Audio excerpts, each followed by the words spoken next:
Okay, I see my first question. Can we start serving 3-day notice to commercial tenants? Not yet. Not yet. Commercial tenants have protections until October 1st, and I'm going to talk about that as we go through the process today. It's not the greatest news to us all, just so everybody knows, but definitely showing us some light at the end of the tunnel.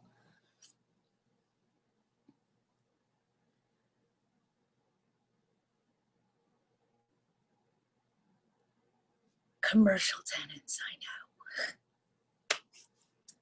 Their protections end the 1st of October for commercial, so you're going to be able to start serving those notices and start the eviction process on them for non-payment of rent here rather quickly. Just so you know, it's coming. It's not here yet, but it's coming. They don't get the Residential Protection Acts, so they have much less protections than the rest of us.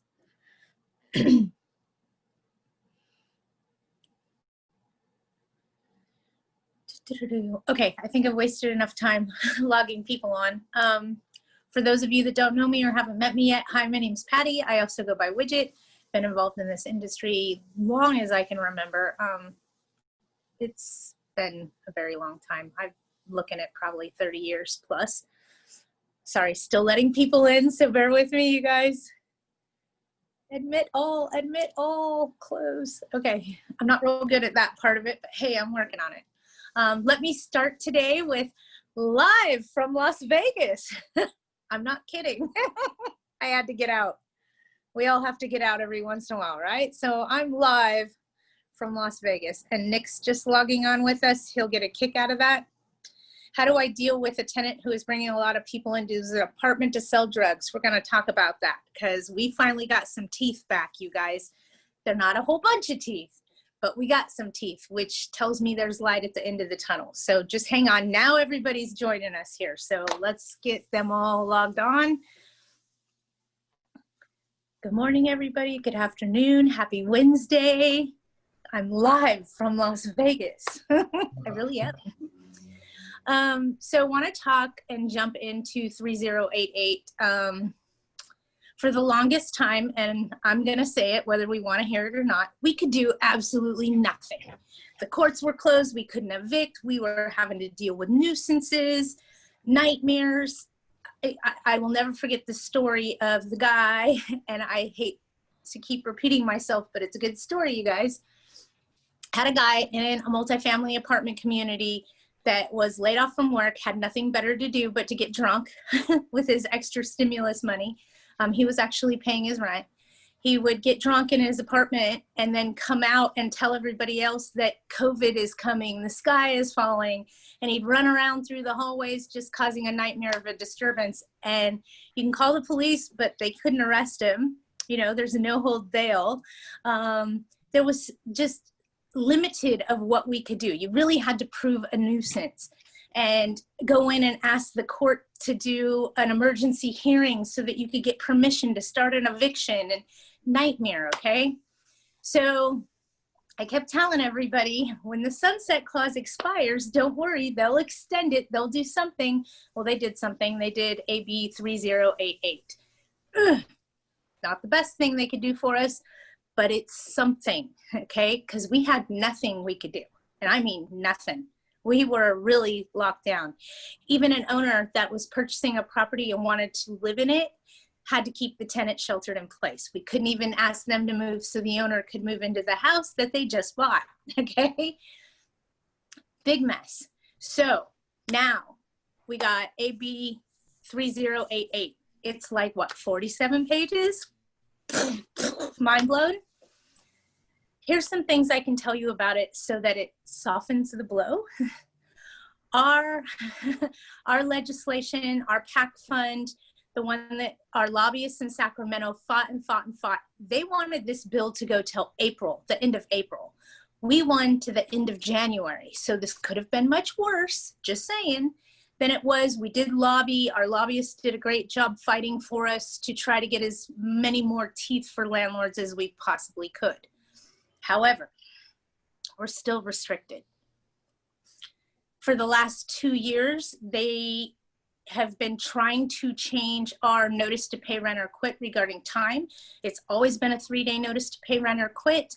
And this bill, they've been pushing for a 15-day notice for the last couple of years, and we keep winning it. Well, we didn't win it with this.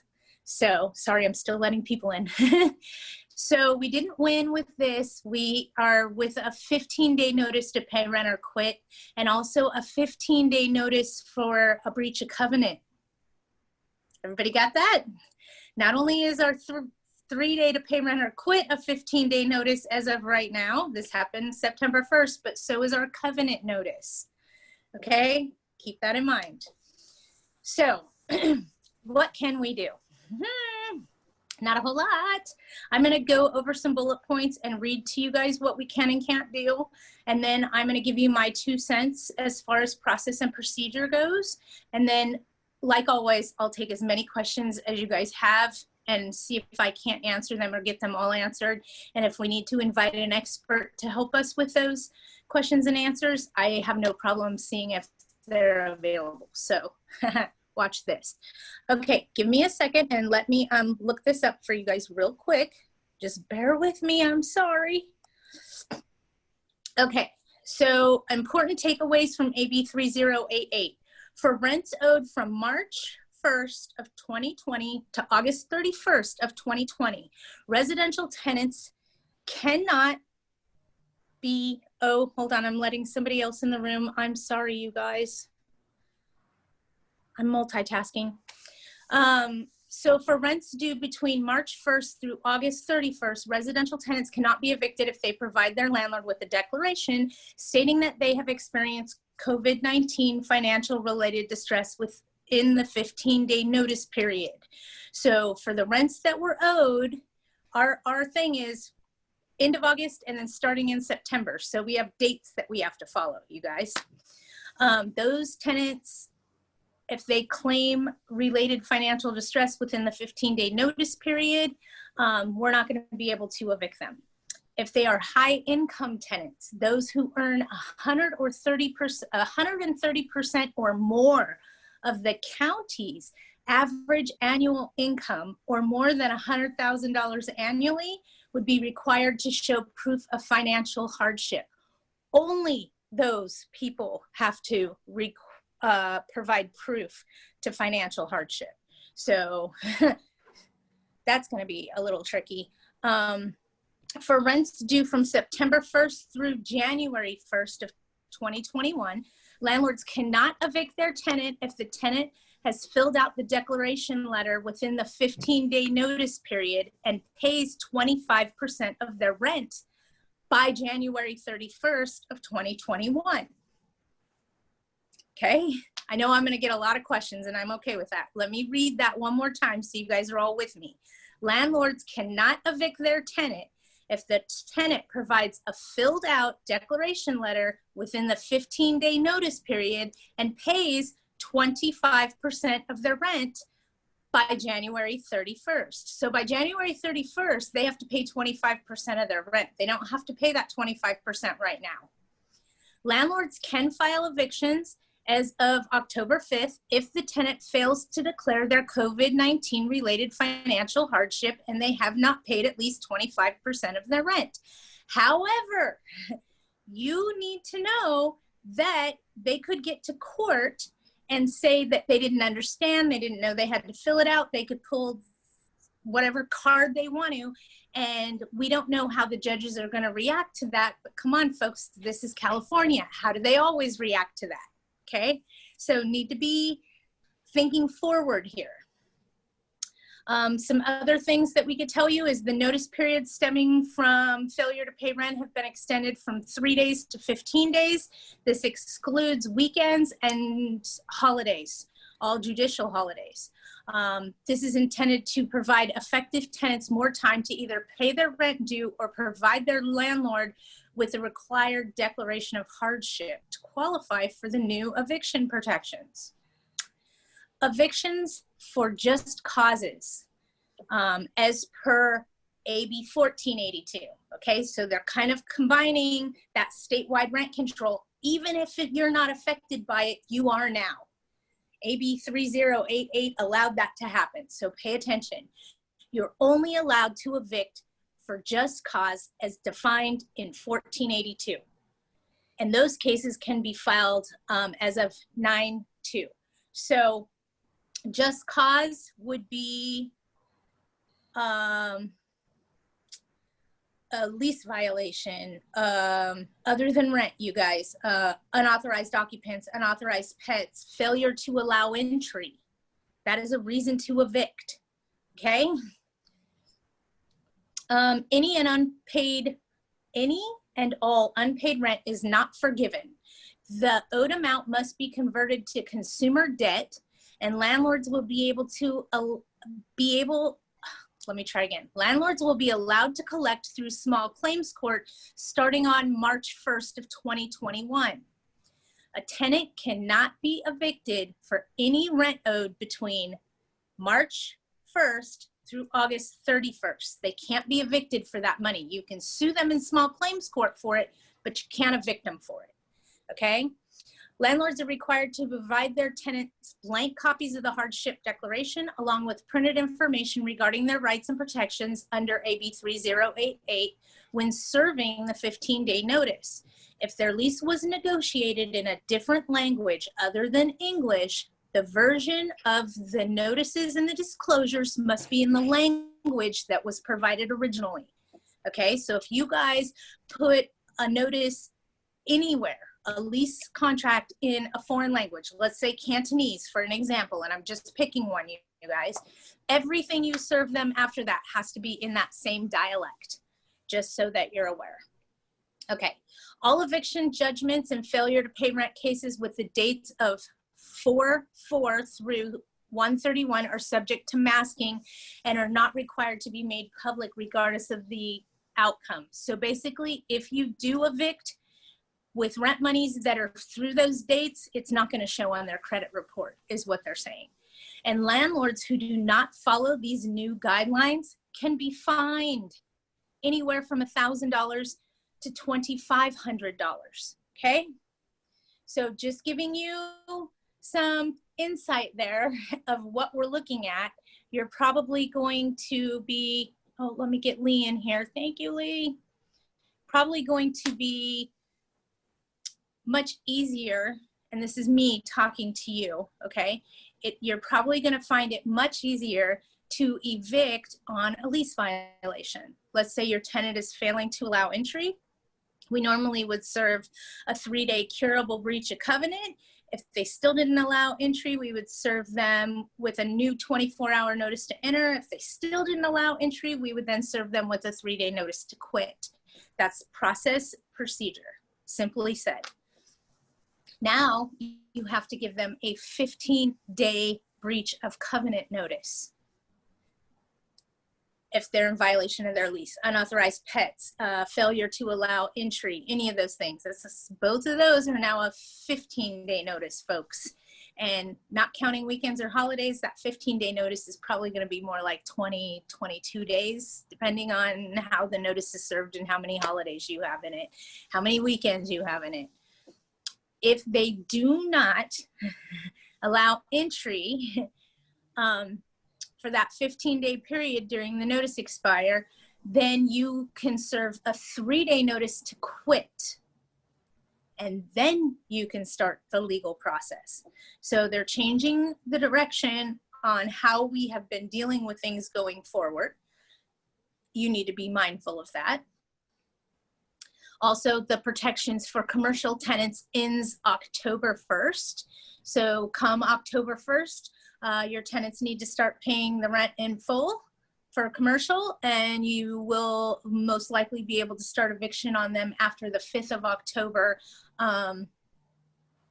when that cycle starts. So with that being said, I know it's not the best news ever, but all the protections that we had for non-payment of rent basically are gone.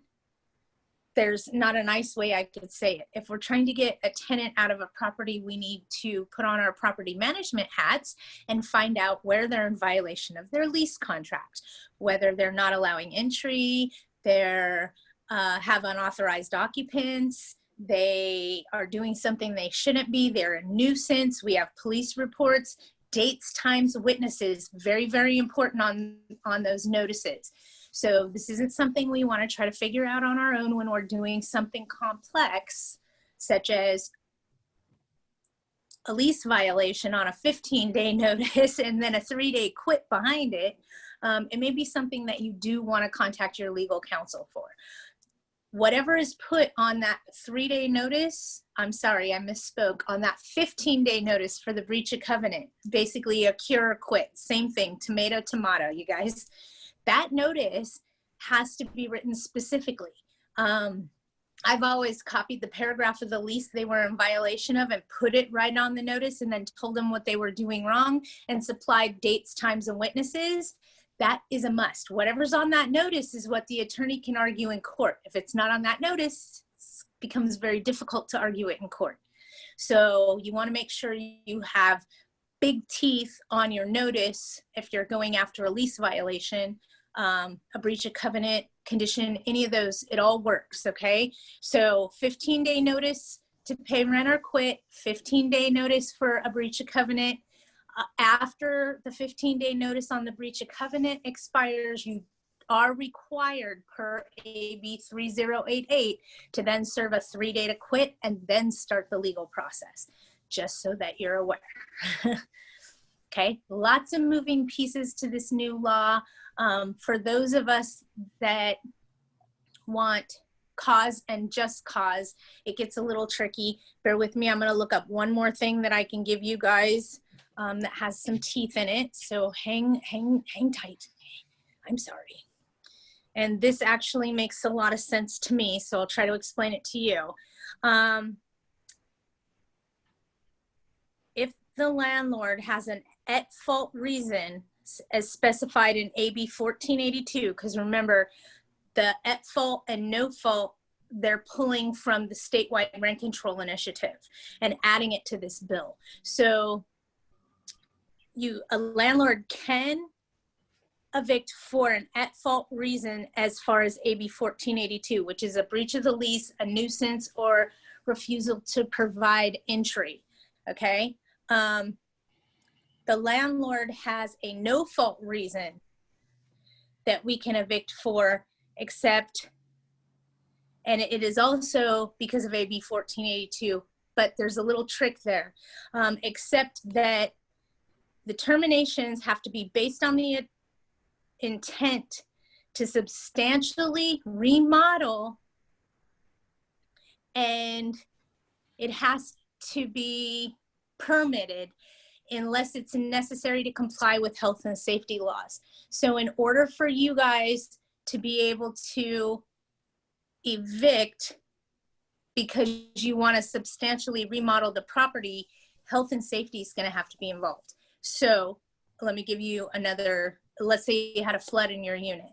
That could be a health and safety issue if you're concerned about the presence of mold, things like that nature. That's where you're going to be able to evict without cause. Owner wanting to move back in the property, you're probably going to be able to do that most likely, but it's going to have to be the owners moving in, not a family member. That's probably still going to be a stretch. Again, we'll know more once we have case law and these things are tried and we're seeing where the judges are siding.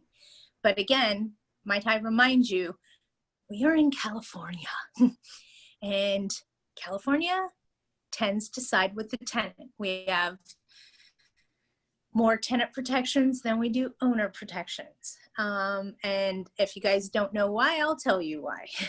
And then it'll make sense. If you're running for political office and you want to win the majority vote, who do you make the rules for? The majority, right?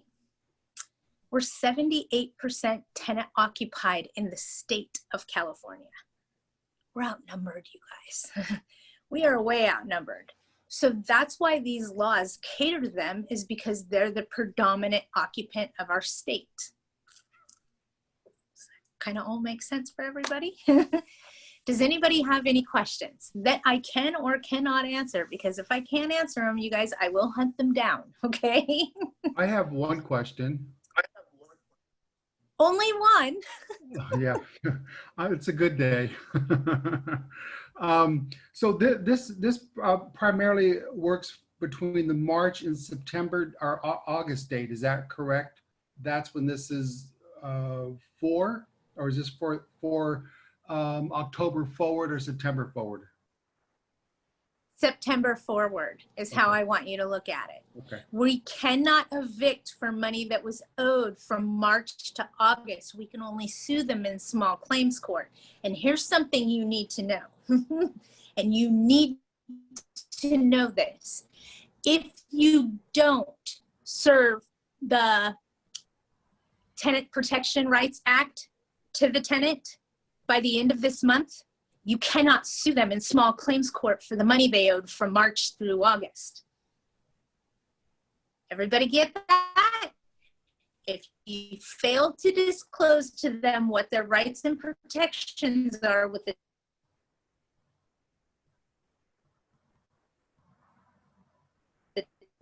Tenant Protection Act by the end of this month, you will not be able to August when that happens next year for that money. But if we don't disclose to them by the end of this month what their rights are, you're not going to be able to anyway. Also, you also need to know that small claims for non-payment of rent has removed their cap amount of $10,000. So what did I just say in simple English? It used to be that when you went to small claims court, you couldn't sue for more than $10,000. They capped it out. If you wanted to go after more than $10,000, you had to sue them in general civil court, okay? They have removed that for COVID through 3088. And if you disclose to the tenant what their rights are, then you can sue them in small claims come March 1st of 2021. There's a lot of dates here. There's a lot of moving parts, you guys, so bear with me. So you will be able to sue them for the money that's owed. We're talking about the money, but you're not going to be able to evict them for the money that was owed from March 1st to August 31st. You can only sue them in small claims court. They are removing the cap amount, so it is now unlimited if it is non-payment of rent during COVID. So that's a nice thing they gave us. I know I'll get to your questions, hold on. But if you don't disclose to them what their rights are, you won't be able to sue them in small claims. You're basically giving that money away, okay? I see lots of questions, so let me see if I can't help answer some of them. 15-day notice must be served 2 times before the 3-day notice to quit for breaking the lease. That I would talk to your legal counsel. I don't believe so at this point. You need 1 15-day notice that they failed to comply and a 3-day quit behind them is how I read the bill. On the breach of covenant notice, what else do we input in addition to the exact verbiage on the lease? Well, I always put the paragraph of what they violated verbatim, exactly what it says in the rental agreement.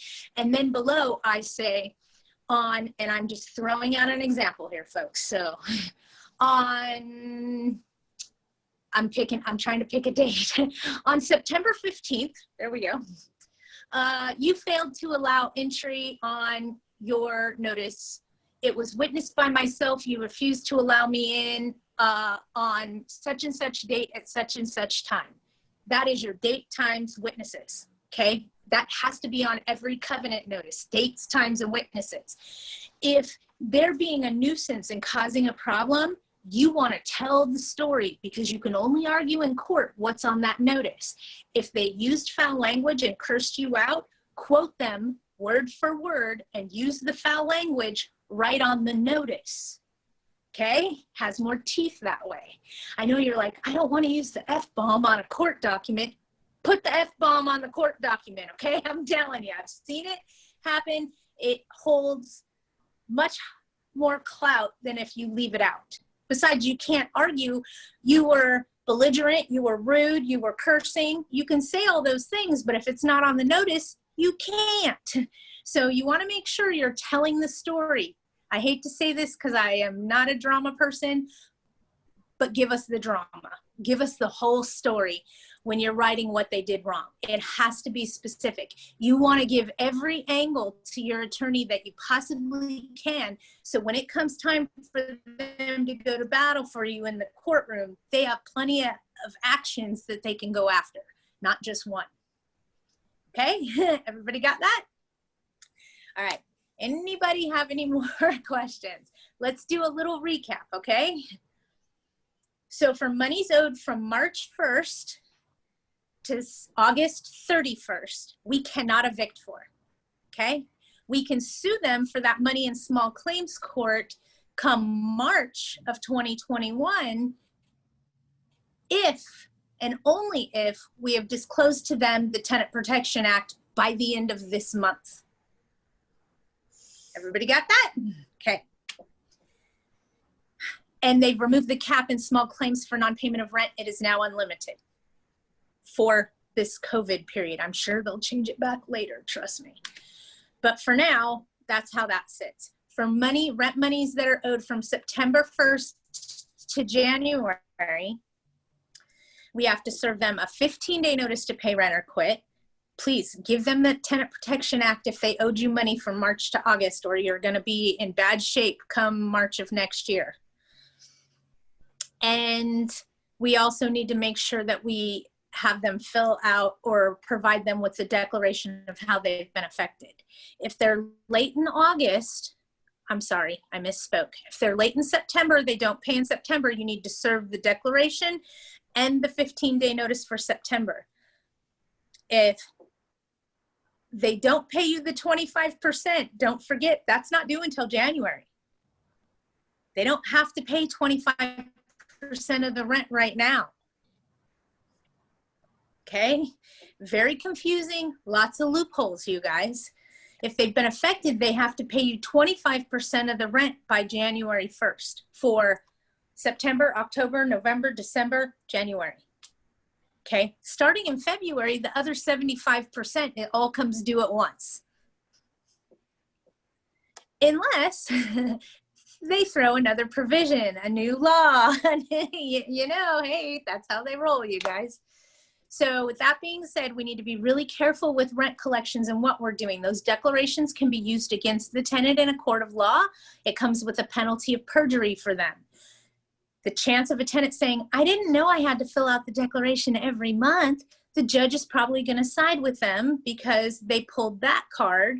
And even though we disclosed to them what their rights were, we explained it to them.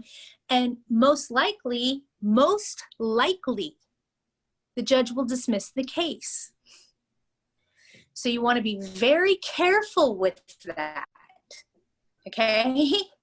If you need your tenant out and they are a nuisance, they are disrupting the right to quiet enjoyment, they have unauthorized occupants, unauthorized pets, we could go down, failing to allow entry. These are all cause for eviction now. They get a 15-day covenant notice, and if they still won't allow entry or they haven't corrected the lease violation for anything other than money, you guys gotta stop looking at the money, okay? Anything else, then we're gonna do a 3-day quit behind that, and if we have the 3-day quit in there, we can start the eviction, okay? So 15-day covenant notice, 3-day quit behind it. Now, I'm gonna try again. Any questions? I know it's a lot to absorb and take in. I get it. There's lots of moving parts. If owner wants to move back in, you're going to be able to do that. Possibly. You should be able to do that. It should be rather interesting. Bear with your legal counsel right now. I know it's hard to get them on the phone. It's hard to get them to answer questions. You have to remember, you're one owner, you're one client, and they're dealing with hundreds, and I mean hundreds of phone calls with all of us having questions from the people that don't know where to go to get the answers. You're seeing a lag with your apartment associations and them being able to take calls. everybody's going, wait, what just happened? What's going on? Because it's rerouting how we've always done business. It's not computing in our brains of what we can't do anymore. The law changed, you guys. We got a shift, and we have a lot of questions. This is new, and everybody is inundating everybody with their questions. So when you're not getting a hold of your legal counsel, please don't get so frustrated with them. Okay, they're doing the best they can. They're answering the calls as quick as they can. They're trying to put verbiage and bullet points and things on their websites. So you may find the answer to your question just by reading whatever information that they have on their website for the COVID. Yeah, yeah, I know it's not great news, but it is light at the end of the tunnel. Because 3 months ago, there was nothing we could do about anything. At least now there is. We're getting some teeth back. We don't have them all yet, but we're getting some of our teeth back. Okay, any questions? So we take the Notice of Relief Act of 2020 and give it to 4 of the tenants because they're low on payment. If they owe money from March 1st to August 31st, they need that Tenant Protection Act because you cannot evict during that time period, ever. All you can do is sue in small claims court. Correct. If we had 10 other apartments and they paid all their money, do we need to put that notice to them? No. Should we do it? Or should we not?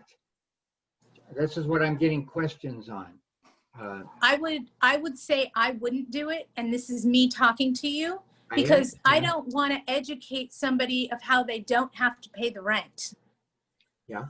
Use that because, and this is me talking to you, it's not going to affect your eviction so much as going forward. What it's going to affect is the March to August rents that weren't paid. We can't ever evict for that. All we can do is sue in small claims if you have given them the Tenant Protection Act disclosure. If you haven't, that money is gone. Simply said. Did that help? Okay, and then I see some more chats coming through. Hold on. In serving the notice of the tenant's rights, can we mail it or post it so it's on time? You need to fill out a proof of service and do proper service. So personal serve, post and mail, or sub-service. And FYI, I hate sub-service. It's bad. You never want to make sure that you serve a minor. That can cause you trouble, yada, yada, yada. We can't terminate leases now, correct? You have to let them go to a month to month. You have to have cause to evict under AB 1482, which is the statewide rent control initiative. So cause there would be a lease violation, failure to allow entry, unauthorized occupants. We're all with that, a lease violation, right, you guys? And remember, it's any violation of the lease contract, okay? I'm trying to get you guys not to think outside of the box, but to think outside of the building, okay? If your tenant is renting a single family home and they're responsible for maintaining the landscaping and they're not doing it, that would be a violation of the lease contract. Everybody with me? It's not for money. Leave the money alone. If you can find something that is a violation of their lease contract, that is probably going to give you more clout and bigger teeth than even messing with the rent monies, okay? Any more questions? Okay, hold on, I see another one. I'm not good at this, you guys, but I'm trying. When serving a tenant, do you serve whoever, wait, another one came in. When you're serving a tenant, do you serve whoever responded to the knock on the door, or can you serve to anyone that comes to the door? Here's what I like to do. If Joe and Sally are my tenants, I like to say, hi, are you Joe? Or are you Sally? And if they say, no, I'm her sister, or I'm whoever, oh, I need to serve this notice for them, I'm going to go ahead and post it on their door and mail them a copy. Or I could serve you if you are over 18 and I need your name. Subservice usually ends up being a minor child, and I'm just speaking, or that's the card that gets pulled. And they don't want to tell people that they're under 18, so they lie when they talk to you. It's just bad. I prefer posting and mailing, and your proof of service document is what you fill out so that you're able to do those types of things. And then a question for the tenant who moved out and owes money on the end of the lease. The lease ended August 31st. That's going to be COVID rent money, and you're going to not be able to sue in small claims for that money until March of next year. Sorry. Sorry. I know I don't shoot the messenger. Okay. Okay, hold on. Just want to reiterate, if the tenant is current on the rent, it is okay not to serve the state notice. You're talking about the Tenant Protection Act disclosure. Why would you serve them a notice if they're not behind? This all has to do with non-payment of rent. So to me, it doesn't make sense. But then The whole reason of this notice is that we can't sue them until March for the money because we can't evict them for it. It's only for rents owed from March to August 31st. Okay, that means any rents that were owed from you for that time period. If you have any tenant that's delinquent from March to August 31st, you must serve them that notice or you will not be able to go after the money. You're giving it away. what? That's the simplest way I could explain it. Does anybody have any more questions? They didn't do it right. Okay, hold on, I'm getting another one. I'm not good at looking at the questions, but I'm getting the hang of it, you guys.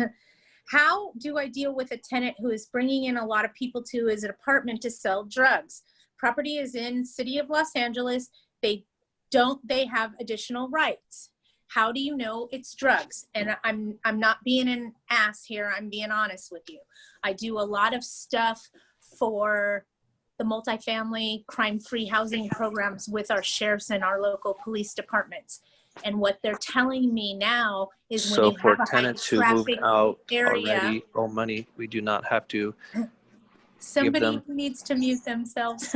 Okay, if it's a high traffic area and you're seeing that, it's most likely human trafficking and not drugs. So I would call the We Tip hotline, let the police figure out what that is, and let them handle that to the best of their ability. Call the We Tip hotline, call your local police department, tell them what's going on. If you're part of a multifamily crime-free housing program, let them know that too. Call your officer that does those programs with you. They are gonna get you results quicker and faster than anything else. But always call the We Tip hotline. Let the police do their job. If you see something, say something, because that's what they're depending on, okay? That's what they need. That's how they piece everything together, and we need to do our part. So when you see something like that, high activity, they're coming, they're only staying 15, 20 minutes, 5 minutes, whatever it is, we need to report that to the We Tip hotline. We need to report that to our crime-free organizer that we're taking our certifications through. We need to handle that to the best of our ability so that we're not on the hook and we're doing our job, okay? I see another question came through. Hang on. It's in San Bernardino. I honestly, doesn't matter where it is. If you got a high traffic thing, call the We Tip hotline. Tell them that you have high traffic. Let them know what's going on, what you're seeing. You may want to set up video surveillance on the community as well. You could do a few things to help deter it. You could temporarily hire a security guard at the property. That can also testify in court. I know of someone that he runs Skyguard Security Services. They do all kinds of stuff now. They even have drones that they can randomly remotely fly through the community and talk to the tenants through them. It's crazy. Hey, you in the blue shirt, what unit do you live in? I mean, they've taken it to a whole new level, trust me. But you do have different things that you can do. Second part to question, if tenants moved out already and owe money, is there a requirement to send them the tenant's rights of 2020?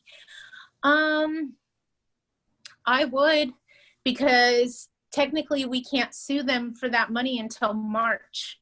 If you don't disclose to them that right, then what's going to happen? We're giving that money away. So I would mail them a copy, post and mail. I get that they moved out. You also may want to talk to legal counsel and see what they suggest you do, but I'd rather be safe than sorry. And that's just me talking out loud. Okay.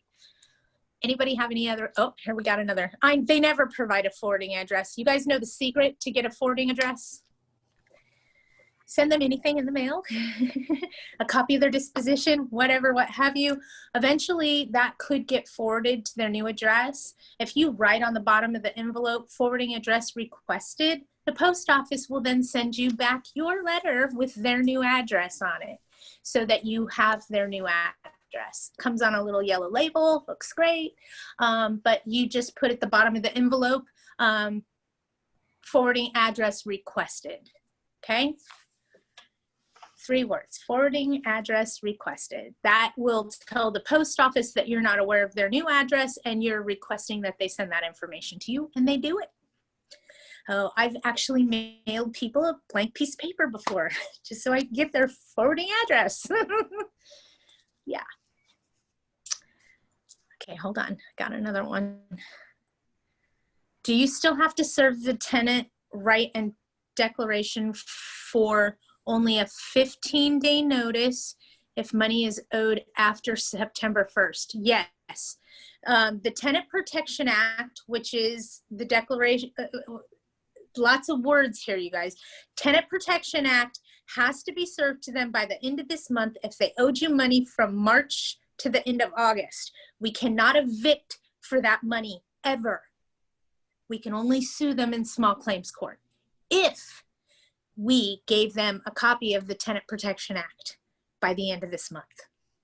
Okay, that's the simplest way that I could share that part of it with you.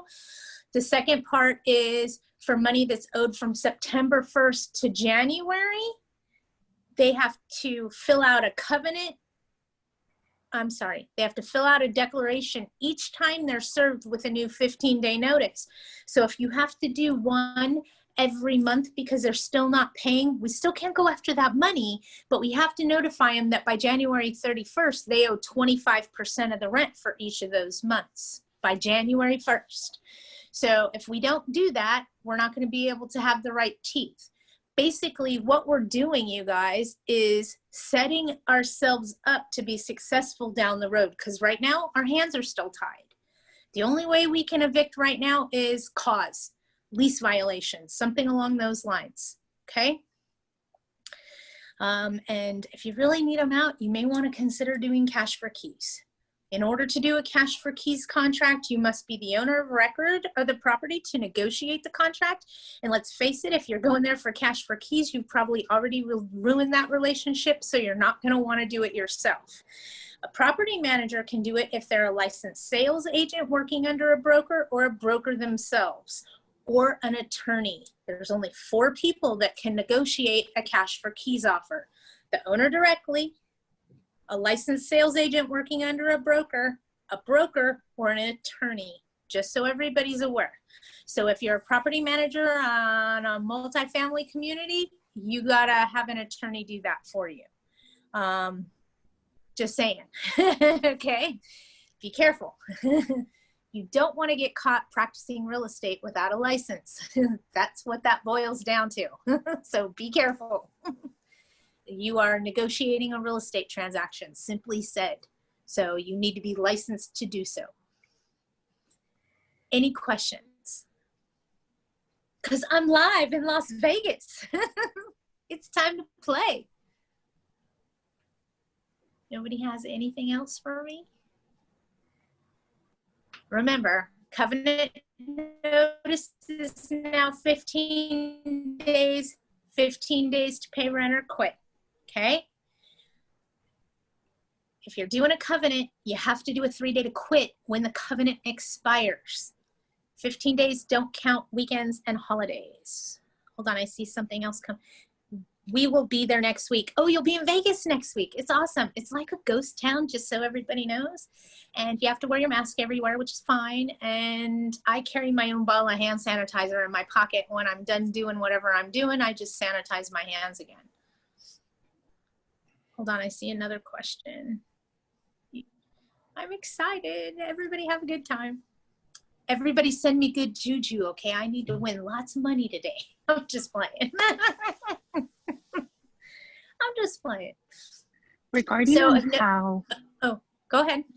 regarding on how we continue to apply the money, do we continue to do it to the most past due or for that current month? And if there's any extra funds available, do we apply it to the most past due or just that current month?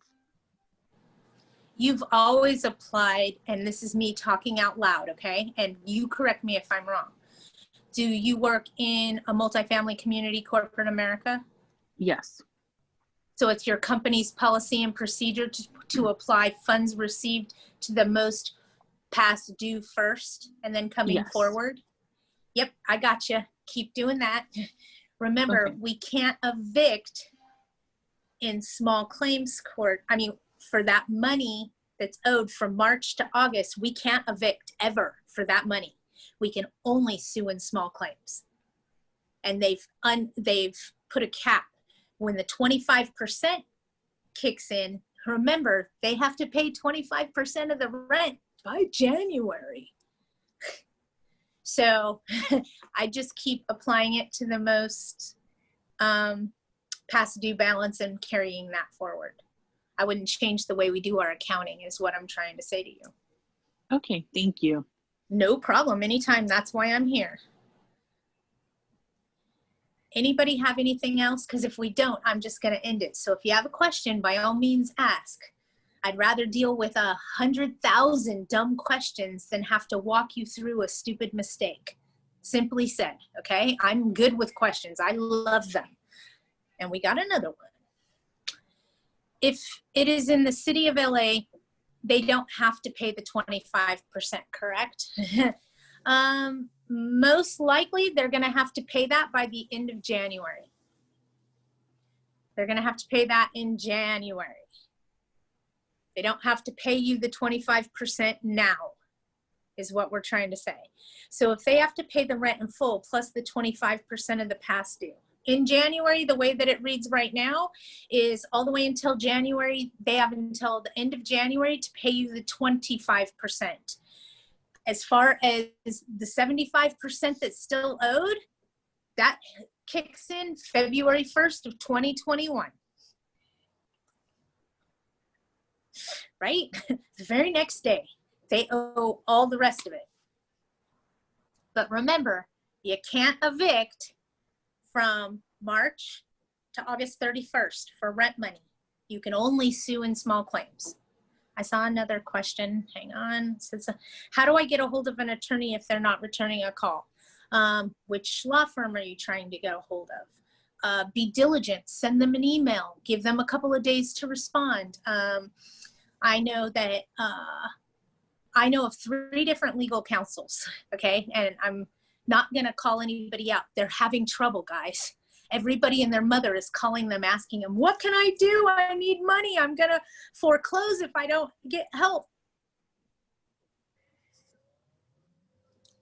I wish I had all those answers for you. At this time, if your lender is allowing you to defer payments, you may want to consider that. I wish I had answers. I don't. The way I see it is until February, we're not going to get the money. We can't go after the money. And we can't sue for the money until March. So it makes it extremely difficult and extremely challenging for us, okay? If we can't touch the money and we need them out, we need to see what else they're doing wrong. Everybody with me? If they're creating a nuisance at the property, if they're disrupting the right to quiet enjoyment by harassing other neighbors or getting in altercations, call the police, get an incident number, serve them the 15-day covenant notice with dates, times, witnesses of what they did wrong. In detail, put the drama, write the F-bomb on that notice if they use that word with you. Because that, whatever's on that notice is the only thing your attorney can argue when it comes time to argue in court. If it's not on that notice, it didn't happen. That's how I want you to think about it. If it's not on the notice, it didn't happen. Because you can't bring it up in court. You can only bring up in court what you put on paper. I have done covenant notices that have been anywhere from 3 to 5 pages long. That's okay. Okay? Tell the story in detail. Use the foul language that was used. Okay? In detail. All the drama needs to be written down is the nicest way I could say it. So failure to allow entry, things like that, lease violations is how we're going to get them out now through eviction and not the money. It's just too risky. They could change it at any time. You know, they could say, oh, I didn't understand. Who are they going to? Yes, I will have a recording of this meeting up on the webpage, just so everybody knows. I do try to put our past meetings up on the webpage so that you can go back to them for reference. Basically, here's what you need to know if you're just joining us. If your tenant owes rent money from March 1st to August 31st, you need to serve them the Tenant Protection Act by the end of this month. You will never be able to evict them for that money regardless, but we can sue them in small claims court come March with the cap amount lifted. In other words, small claims caps at $10,000 and that's all you can sue for. Otherwise you got to go to general civil. They are removing the cap amount for non-payment of rent only for small claims come March. So in March, you can you can sue them in small claims for that money, but you cannot evict for it. You need to serve them that Tenant Protection Act, or you're not going to be able. You're giving away that money. It's gone. That's as simple as I could say it. You're damned if you don't. Okay. And reality is they're already behind. So if they want to continue to do that, they're going to continue to do that. They do have to pay 25% of the rent starting September 1st, but that money isn't due until January. So they can still stay there till January without paying you anything. You still need to serve them the 15-day notice to pay rent or quit and the declaration each month that they owe you the money. Okay? If they don't turn back in the declaration, I would talk to your legal counsel about it, because if you go all the way to eviction court and they show up and say, I didn't realize I had to fill that out every month, I'm still affected. Who do you think the judge is going to side with? We are a pro-tenant state. So be careful, you guys, going forward. We need to change the way we do things. And if you're using a covenant notice to evict, example, unauthorized occupants, and I'm just throwing one out there, you need to do the 3-day quit behind it or it won't work. Okay? Hang on, I got another question coming in. Tenant owes rent from March to September. My understanding is I can only serve 15-day notice for the month of September. Is this correct? Absolutely. Absolutely. The money from March to the end of August can only now be accounted for in a small claims lawsuit in March of next year is when you're going to be able to file that. And the only way you can do it is if you give them their Tenant Protection Act, a copy of the rights of the Tenant Protection Act by the end of this month. If you don't disclose that to them by the end of this month, and I would have a proof of service showing that you've served it however you gave it to them, you're not going to be able to go after that money in March, and that money is now gone.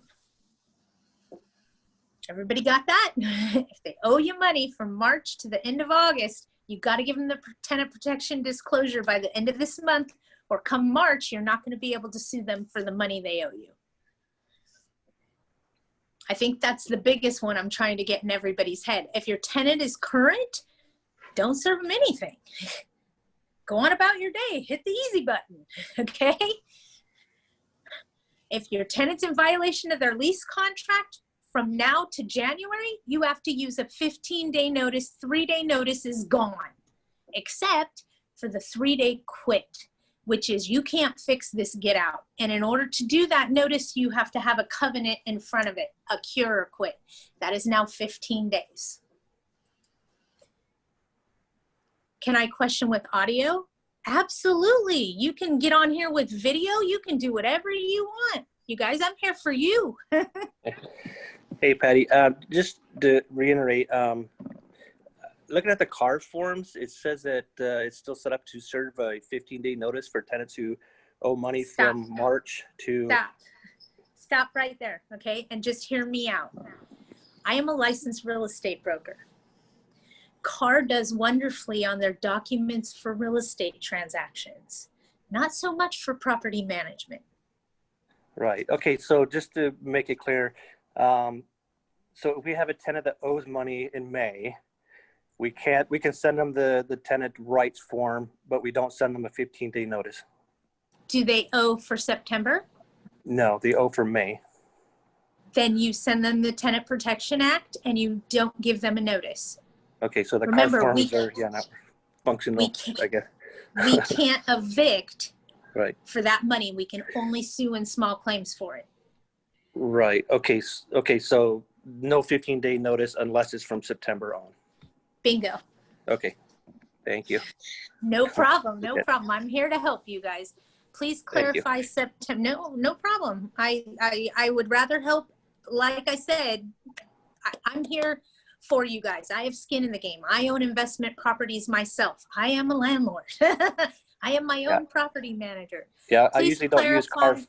I usually don't use the CAR forms, but I didn't want to have to put a template into my management software, so I just going off of that and was confused. So I thank you. understand. Your apartment association would be the least expensive for you to get the documents you need. If you belong to an apartment association, there's several of them. California Apartment Association, there's AGLA, the Apartment Association of Greater Los Angeles. There's AACSC, which is Apartment Association of California Southern Cities. There is AAOC, which is Apartment Association of Orange County. I mean, it just goes on and on. Your apartment association is going to be the least expensive place for you to find these documents for you to prepare and serve yourself. Your legal counsel, and I'll give you an example because I know fast evictions and what they're charging right now. If they're doing all these, the Tenant Protection Act, a 15-day notice, and the declaration for the tenant to fill out, they're charging $175. But here's the nice thing about that. They're preparing the notices, the proper notices, they take out all the guesswork and they serve it for you.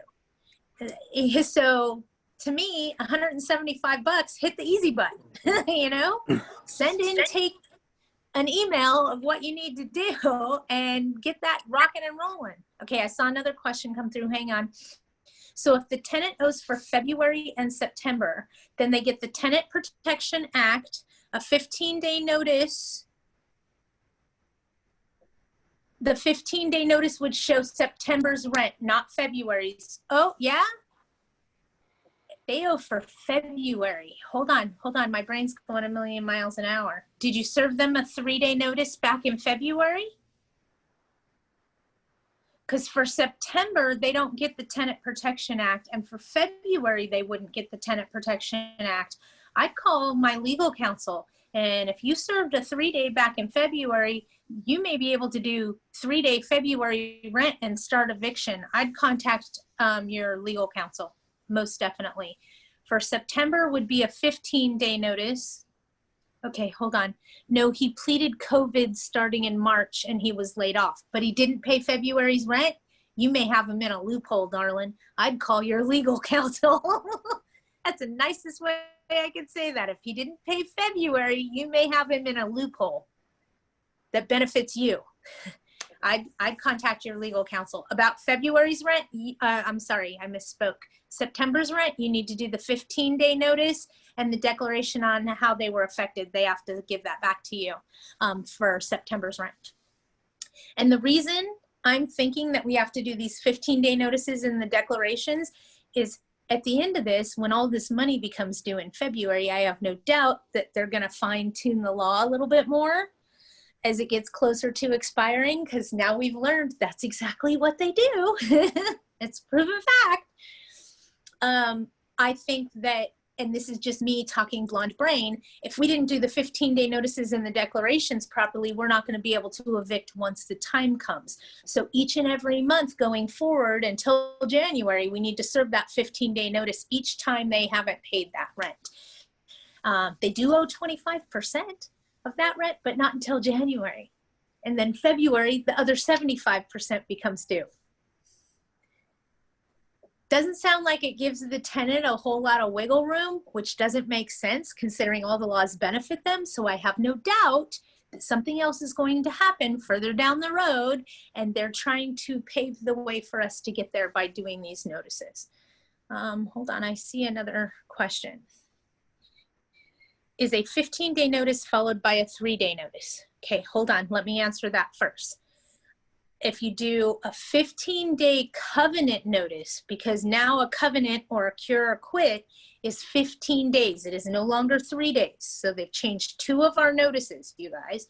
If you do a 15-day notice for a covenant, it must be followed by a 3-day notice to quit. If you're doing a 15-day notice for non-payment of rent, remember, we can't evict on that right now. So I hope that answered the question. What if they pay more than 25% for September? Do I serve the notice for the balance? Absolutely. If they owe you money for the month of September, the process and procedure is to serve them a 15-day notice. You can't evict on it because they have the tenant protections protecting them. But I think as we become closer to that expiration date of January, we're going to see a new law implemented that may say, and I'm just guessing here, you guys, please know that, it may say something to the effect of, you can't evict for money that was owed from September to January unless you served a 15-day notice each month. I don't know what's going to happen. Okay. What I know is we have a new law. We need to follow it. We need to get on the bandwagon. I have a feeling if we've done like we're supposed to and serve this new notice every month, that we're going to have a better chance of getting an eviction down the road if we need to go that direction. You don't, a short version of the Tenant Protection Act, this is not somewhere you want to save paper. Okay. Kill a tree. I know it's like 5 pages sometimes. Do it. Kill the tree. It's okay. We don't want to shorten up disclosing what their rights are, because if we miss a paragraph or we miss something important, then we didn't serve them the whole act. See how that works? So we don't want to fine tune that or space save it. I'm giving you permission to kill a tree. Save yourself, kill a tree, and send them those 5 pages. Trust me. If nobody has anything else, I'm going to go start my day gambling. First, I'm going to eat something. Yes, I'm live from Las Vegas, for those of you that didn't catch that. And you guys, I'm here for you all the time. If you guys need anything, feel free to call me, feel free to email me. Know that your legal counsel is inundated, because every owner, when can I get my money? How am I going to do this? I'm going to lose my house to foreclosure. We're all suffering from this. Anytime, Lynn, I'm more than happy to help you. But everybody's suffering. So keep that in mind, is we're not the only property managers and owners in the county. There's hundreds of thousands of us, and we're all calling our legal counsel and our apartment associations to get those answers. And then when someone like you or I call and the phone just rings and rings and rings, or we get a busy signal, we get frustrated. You just need to know that the supply and demand for answers is extremely high right now. This is something new. We have a lot of questions. And that's okay, but you're gonna have to slow down and be patient with your legal counsel, please, I beg you. Because at the end of the day, when we're in court, we actually want them and need them at that point, okay? So we don't want to piss them off now. We don't want to get frustrated now. And don't go running and jumping ship. If you've been happy at a law firm, but you can't get them to answer the phone, I'm not telling you go find somebody that does, because, you know, bear with them. Hang in there, okay? You can always call me, and if I don't have the answer, I will hunt it down for you. I'm good at that. All right, you guys have a great day. If you need anything, feel free to give me a call. Next week, we will be live on Wednesday with Widget as well. And God knows where I'll be next week. You never know. You guys have a great Wednesday, and we'll talk soon, I'm sure. Thanks so much.